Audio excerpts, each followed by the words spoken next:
Welcome to the Lock Shop with Nielsen and Hustler, powered by Coolbet Canada.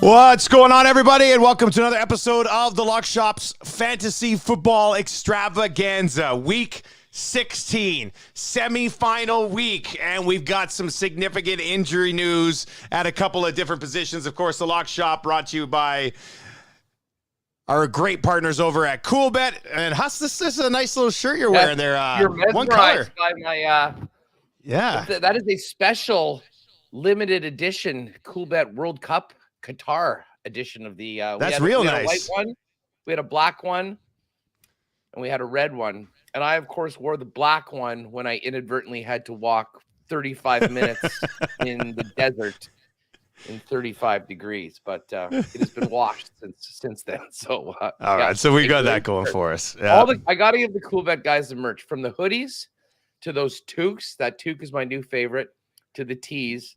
I don't know who their promo people are, but wherever they're getting their stuff from, it is absolutely 5-star. I've even got, they gave us some, it's like a sweater, but without the hoodie, like just regular sweater. And my wife's wearing one of those around. Yeah, she's got the Coolbet swag as well, the entire Nielsen family. I need little kid Coolbet swag. I know it's going to be weird when Marshall rolls into grade 2 with a Coolbet hoodie on, but let's make that happen. That'd be great. That would be something else, actually. The over-under over-under on when Marshall starts acting as the schoolyard bookie is the second month of 4th grade. I will be so proud. And I'm watching the thing and he goes, "Oh, Daddy, I got $275 on the line here." What? What are you doing? "Oh, I've been running a book at school. It's great. It's math class. It's a math project on the side. Launch a sports book." That's where we're at, man. It's 2022. You can do all this online. That's that's great. Okay, so another fantasy week in the books. I mean, a lot of you would have been eliminated along the way. I've been eliminated a bunch of leagues, still alive in a few leagues, still alive in my big money league. So that's good news. I'm still alive, actually. I'm in the Scott Fish Bowl semifinals. There's 500 teams left now. So I've made the top 500. After this week, they cut it down to 30 for the Scott Fish Bowl finals. I do have Jalen Hurts in that league, which sucks, but I'm going up against Jalen Hurts in my other league. This is what happens when you're in so many leagues. And then controversy, I guess, in the Fantasy Football Extravaganza Listener League. Now, once again, no money on the line. But Huss, tell the people what happened. This is a tough spin here. Well, of course, last week, as we outlined, we realized that the preset playoff format for the ESPN League was only 4 teams making the playoffs, a 2-week semifinal, and a 2-week final that went into week 18. Obviously, Made no we sense. needed to change that. I was sort of, most of the 12-team leagues I'm in go with the top 2 get buys, next 4 get and get 6. But I guess in the interest of fairness, we said, what the heck, we'll just put the 8 teams in. Lo and behold, the top 2 teams, including myself, out, as always happens. And funny enough, a certain commissioner that just got in under that wire had a big week and is still alive right now. But hey, whatever. It happens. It happens. The bottom line is, if you're watching this show right now and attentively waiting for what we're going to be discussing, congratulations. You've made it this far, because many, many great fantasy minds are on the sidelines right now after crushing disappointments last night. And let's just quickly touch on this. We always talk about bad beats and crazy ways to lose. If anyone was on the net yesterday and on Twitter looking at some of the bad beats that came out of the final play in the Raiders-Patriots game, I saw a guy that lost by a point that had Jacoby Myers and was playing against the Raiders defense. Oh, no. It was like a 9 or 10 point swing on that final play. I mean, you have a better chance of winning the lottery twice than losing in the fashion that individual did. So I still Jacoby Myers must have had the Raiders defense in fantasy this week in like a high stakes league. Cause I can't imagine. I had somebody today text into the show and say that they had both Christian Watson and Aaron Jones needed one more point when Aaron Rodgers took that knee at the end of the game last night. And Jones was so close again to the end zone too. Like that's a kick in the nuts, man. That's tough. A good game last night. I needed AJ Dillon. He got through. You needed Christian Watson. He got through. And it was a great night for us. We had the Packers. We had the total. My AJ Dillon prop cashed in the first half. Aaron Jones got the over. And I said yesterday on podcast, I said, I think he could do this in one play. And he did it in his first play. So that worked out. That was a nice Monday nighter. The only thing that could have been better was the Packers deciding to kick the field goal late, because we had the 3 field goals. And you'll remember, I didn't do the field goal prop yesterday. I was kind of wondering, with the cold and whatnot, the number was higher. But then when I saw the exclusive with the under number and the field goals to 465, there was zero chance I wasn't getting on that. So that was a close call. That being said, another very, very good week overall. And we should quickly tell people, you're going to the Spengler. I am. The games are early. We're going to have to pack in week 16 in the NFL into a super show tomorrow, where we'll make our usual picks for the Thursday nighter. We'll do our best bets for the weekend. We'll give you our picks for the Monday nighter, and we'll drop a partner parlay and maybe another couple as well. So tomorrow is the day. Super mega episode. It for sure. It'll be the biggest lock shop of all time. And maybe the most important. Man, that's exciting now. I don't have to dive into that tonight. No, I am looking forward to that. And yes, I am at the Spengler. So Huss is going to kind of hold down the fort during holiday week. We'll have some content for sure next week with Huss and the guys from Coolbet. And we'll make sure you're on the YouTube channel for that. From a fantasy football perspective here, Huss, Jonathan Taylor reportedly looked like he's going to be out for the season.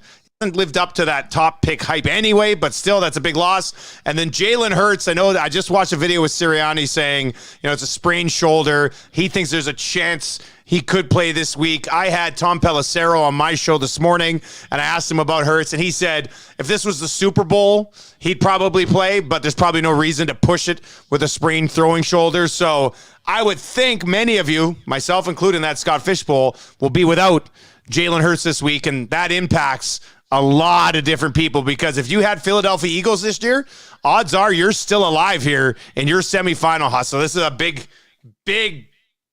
time injury in the fantasy playoffs. Well, listen, in addition to the fantasy playoffs, this is also massive for the MVP race in the National Football League. There was a lot of people that were already basically giving it to Jalen Hurts, not even taking into consideration the JV schedule that the Eagles have had all season long. I mean, even in that game that the Chiefs went to overtime against the Texans on the weekend, Chiefs put up 500 yards of offense. Mahomes didn't have an incompletion in the second half. Pacheco had a fumble. There were some other mistakes, not by 15. But this, and I saw the odds switch yesterday, and I'm not sure what book had this out. Coolbet didn't have it up. I'm sure maybe we can look at it today. The bottom line is that this is a big, if you were cashing your Jalen Hurts bet already, it's gonna be tight. He still will have a lot of support, but I think there's plenty of opportunity for Mahomes, especially if Buffalo can somehow lose a game and the Chiefs can grab onto that 1 seed. But anyways, it's gonna be right down to the wire in week 18. And the good thing, if you're a Mahomes backer like myself, is they're gonna need to win these games and play right till the end. So it's going to be pretty wild to see what happens. Mahomes is minus 286. Jalen Hurts plus 375. Josh Allen 6-1. Joe Burrow 7-1. Those numbers are up right now at Coolbet. Mahomes is minus 286? Minus 286 right now. Yeah. That is a great sign. That is a great sign. As you recall, I had a rather large preseason wager at plus 800 on 15 to get it done. That's great news then. That's really good news. Get well soon, Jalen. Get well soon, Jalen. I don't need to dance from the grave. And he will be there for the playoffs again. Yeah. Hey, he's a winner. He's about competing in the postseason. eye on this hand. This is the lock shop, and we're hoping to catch a ticket. And that was the biggest preseason bet I made. So, that would be wonderful. So with Hurts and Taylor, the two big ones here this week, let's head to the waiver wire, Huss. And what are we doing to try to salvage a semifinal victory this week? Well, listen, if you have just been riding with Jalen Hurts and that's it, you've got some limited options. You're screwed. Yeah. Although I will say this, some of the guys that are available right now have some pretty nice matchups. So Zach Wilson, who, listen, is not very good, but did look at times competent last week in their loss to the Lions, although I guess it was against the Lions and they weren't home. He's got Jacksonville on Thursday Night Football. I would say that is a very risky play just with the timing of it, and you don't have any other options to see what happens into the weekend. But, hey, let's face it. I mean, Jared Goff played the Lions or the Jaguars a couple weeks ago, and I don't think they punted. Now, the Lions off. No, they didn't. That was the game. 8 straight drives without a punt. A former Jet quarterback, Sam Darnold, gets those Detroit Lions. And I think that's going to be a game that has a lot of points in it. I wouldn't at all be surprised. I mean, Darnold is essentially auditioning for his future in Carolina, the rest of the league. These are important games. And Carolina is still very much in this. I mean, if they had beaten the Steelers last week, they would have been tied with the Buccaneers for first place in that division that, again, is the best argument for relegation in the National Football League we've ever had. And then the other guy that is a bit of a sleeper is Davis Mills in Houston. Oh, boy. I know you're thinking, like, are you kidding me? You're trying to tell me that I should. This is why you were eliminated in the Fantasy Football Listener League. Like fantasy, you're the fantasy fate in the hands of Davis Mills. I will say this. They don't have much of a running game, and we will talk about that in a minute because Dameon Pierce is out. And they're also going up against the Tennessee Titans. And the Titans, I know they only gave up, 17 to the Chargers last week, but they have been absolutely vulnerable to the big play. And I do think that, I mean, listen, for all the big games that Tennessee's had, this game against the Texans at noon, I think there is a potential maybe for a little bit of a slip up right now. I mean, we'll talk about that game individually going forward, but those guys, and then I guess the other guy is Gardner Minshew. I mean, if you like Philly and what they've done, you think that Gardner Minshew is an adequate backup that's better than those other guys. He's going to be having some great weapons to go with. Dallas Goedert is going to come off IR. He's going to come back in, so that's another nice tool for Minshew. And let's face it, Minshew's got some swag. I mean, he will have no fear of throwing the football. A big game against the Dallas Cowboys and a huge opportunity for Minshew to show that he can start in the NFL. So of those four guys, I think I'd sort of lean Darnold or Minshew. But if you've got stacks, if you're really tied into Philadelphia, Gardner, the mullet, certainly should be a consideration. I don't know. Is there anyone else I'm missing? No, you're not missing anybody. And I like the list of four you laid out. And to be honest with you, man, if I had to put my playoff season on the line of the guys that you laid out there, I think I'd probably go with Gardner Minshew the second. Like,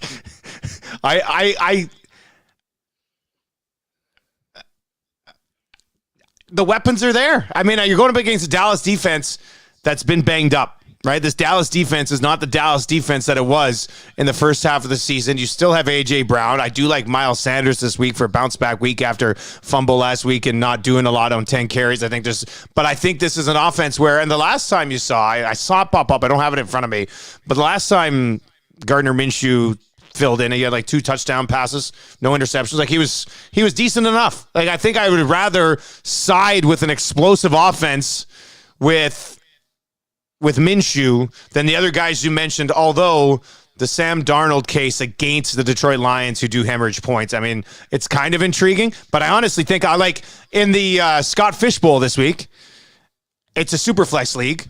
I'll be putting pretty much whatever I got left in Fab on Gardner Minshew because I want the Eagles quarterback this week. So I like identifying Minshew as that guy. And I'm just looking at CBS rankings. All three of their main guys, Heath, Dave, and Jamie, great stuff over there at CBS for fantasy as well. They all have Minshew in the top 12 this week. So if he's out there, go get Minshew. Well, and here's another thing. I mean, one of the easiest ways, and this sort of ties it back to CoolBet, when you're making these decisions when it comes to fantasy, stacking guys for DFS, is taking a look at the point totals. And the totals of these games, the Jets-Jags game is 38. So that's basically saying that Zach Wilson sucks and will not do anything, and the Jags probably won't score much either. 43.5 in the Lions-Panthers, and the Lions are a 2.5-point favorite. So that's basically saying the Panthers should probably be good for 20 points. I think they can do better than that, to be honest, but I may be a little more bullish on him. The Texans-Titans game, the total's 37. Probably not where you want your quarterback to be. And then it's 46 with the Eagles and Cowboys. So of those three, I think what it comes down to, who would have thought that their fantasy hopes and dreams would be hanging on Gardner Minshew? But hey, he's an easy guy to cheer for, and it'd be a hell of a story to take a team to a. It would be a great story. Christmas Eve afternoon, Minshew beats the Dallas Cowboys. Great story. That's a total Minshew thing to do. 100%. Jonathan Taylor out as well. I feel like with Jonathan Taylor, this is going to be one of those things where everybody spends all their fab on Zach Moss, and it's Deion Jackson who ends up getting all the points. Like, I worry about that. I could certainly use a running back in at least two of the leagues I'm still alive in, but I do worry about getting the wrong guy in this situation because they were both involved last week. Well, listen, Moss out-touched. I think Moss had 24 or 25 touches, and Jackson only had like 10 or 11. But here's the thing. What kind of a league are you in? Are you in a regular league or are you in a PPR league? Yeah. Because it's significantly different. I think Zach Moss might get more carries. Jackson will certainly be more of a go-to guy in the passing game. And here's the thing. They were up 33-0 at halftime. No kidding. They were running the ball over and over again. Hell, I think they might have been able to win that game if they had just taken a knee and maxed the clock out on every play in the second half. We'll never know. But the bottom line is that the game flow and the score in that game was the reason why Zach Moss got 20-plus carries. Even at the start of the game, when he was getting some touches, he wasn't doing much for it. Yeah. So I'm actually with you. If I'm in a PPR league and I had to decide between those two guys, I honestly think I might get Jackson. If it's a full point PPR, I mean, I think the value of his catches and what he'll do in the pass game will be better than Zach Moss. I guess, I mean, listen, when it comes down to it, if either one of them scores a touchdown, they'll probably be the guy that gets more. But I guess it's very important to remember the game that they just played and the fact that they were up 33-0 at halftime against the Vikings, because that was not a normal game. This will be a very different game on the weekend. And, of course, they're the Monday nighter against the Chargers as well, which will be the last game of the slate. And it's always nice to have a guy that still gives you a shot. So anyways, there you have it. And I guess the Chargers aren't very good on the run, like actual rushing. So maybe that puts a little bit more in Zach Moss.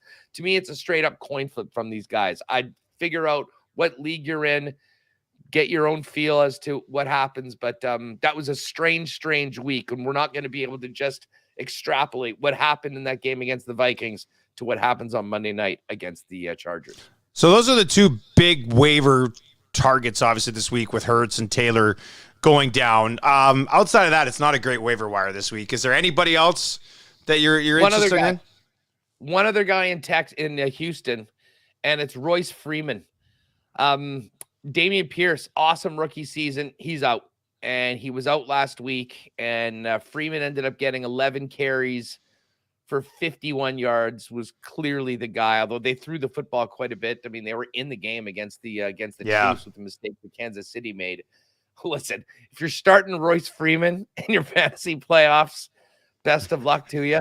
But if you're looking for a warm body that actually will be in a lineup that will be getting touches and carries, that is almost assuredly on your waiver wire, that's a guy to take a look at. All right, let's slide over to our starts of the week. Huss, I'm going to start at quarterback if you want. Where do you want to go? Well, I'm going to start Patrick Mahomes this week, guys. Listen, hey, there's a lot of people that got there with Mahomes, and if you're lucky enough to have him, absolutely. But I think that, from a DFS perspective, from a fun perspective, he's probably not on your, I think just the value for Jared Goff continues to be so, so high. And I really like this Lions game. I will be taking the over. I'll say this right now. And I think it's 43.5 right now on CoolBet. I think this goes way over, to be perfectly honest. That's very low for a Lions game, buddy. Absolutely. And I think Sam Darnold's going to have a little something. This is a huge game for the Panthers. And I think they show out pretty well as well. But I'm really liking the combination of Mahomes, of Jared Goff. And I'll also throw in St. Brown. I mean, St. Brown last week, Dusty, was not sort of the, we're so used to him having these monster games, but a big part of it was going up against Sauce Gardner. Listen, he still had 10 targets and 7 catches for 76 yards. I think he's going to have a big week and get above that 100 number. So that's a combination. I love the stack as well in DFS. And running back, I mean, a guy that's just been a monster the last couple of weeks that we kind of forgot about is J.K. Dobbins in Baltimore. And they're up against the Bears this week, I believe. That's a nice little matchup for the run game. So I'm going to throw J.K. Dobbins in some DFS lineups as well. And another guy that's sort of back from the dead that was almost unstartable for a good portion of the season is George Kittle. And I'm not sure that his salary will have caught up to the potential that he's got right now. And certainly I think Brock Purdy realizes that he's got an absolute horse at tight end and is going to use him quite a bit. So I like the Lions stack of Jared Goff and St. Brown. If you're looking for a guy that I think will be undervalued or just a good fantasy play in your playoffs, J.K. Dobbins and George Kittle for sure. You've been waiting for Kittle all this time. I think now he's going to make some people some money in the fantasy playoffs.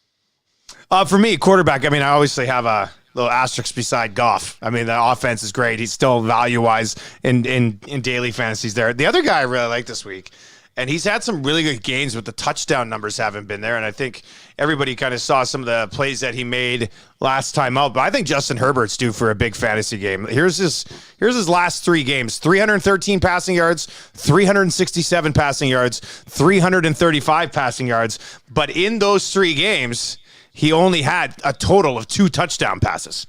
Right? If you mixed in 2 touchdown passes with 335 yards, you're a top 5 fantasy quarterback. You mentioned it. Chargers don't necessarily run the ball very well. Even when Eckler is involved, it's usually in the passing game. And we saw what Kirk Cousins did to the Colts in the second half of a football game. What do you think Justin Herbert with Mike Williams and with Keenan Allen and with Austin Eckler is going to do to the Colts in the Monday Nighter? So Justin Herbert will be my start of the week at the quarterback position. This one's, I mean, it's early in the week, so we'll have to monitor and follow along. But A.J. Dillon left the second half of the game last night with a concussion, correct?